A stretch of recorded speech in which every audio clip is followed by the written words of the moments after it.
Well, good morning, Glory Project partners and friends.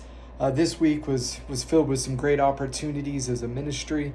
On Monday this week, we were able to have a virtual prayer meeting for several of your missionaries serving in the country of Burma. And that was amazing to see God's people come together and pray for what God is doing in that country.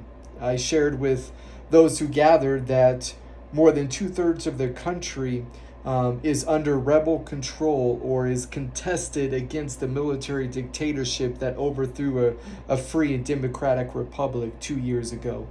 So continue to lift them up in prayer because the church is continually being a vital witness to those people about what it means to follow Jesus. And they're getting out there, they're sharing the gospel in the midst of persecution, in the midst of war zones.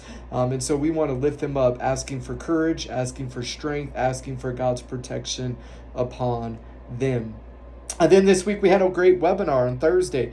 We had about 20 of us gathered together and talk through various principles from the book of Jonah about what it means to be on mission for the Lord. We looked at an acronym called Be Sent.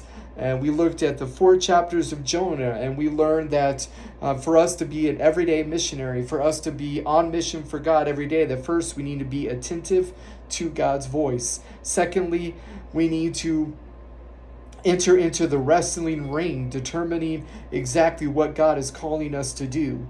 Then S, we need to be able to serve God where He wants us to be. We need to surrender and say yes to Him.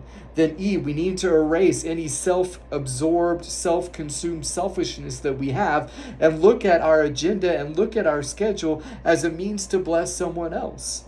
And then N, we need to normalize the gospel. We need to preach the gospel to ourselves every day so that we can be an intentional missionary that looks at the world with the eyes of Jesus. And then finally T, we need to train ourselves to see and love the lost. We need to understand that when we look at the world, it's filled with people who need the truth of Jesus. And so this morning, I want to wrap up this video by encouraging you to remember that God created us for worship. He created us to know Him, to worship Him, to give Him praise as the Creator God and as the great I am. And the reason this week I held these 2 events is because I believe that if we don't see revival happen in our church, that maybe the church there in Asia or Africa would need to come back to North America and get us back on track. You know, Tozer, who lived in the early 19th century, he pointed this out. He said, God has no particular fondness for nations or buildings or denominations. He longs to be worshipped. And when the church loses her love, she becomes sick. And he shared the same concern I have. My concern, he said, is that unless we have a real spiritual awakening and Jesus tarries a while longer, we will need missionaries from Africa or China to reintroduce North America to Christianity. And so my challenge to you is, why are you not a missionary today?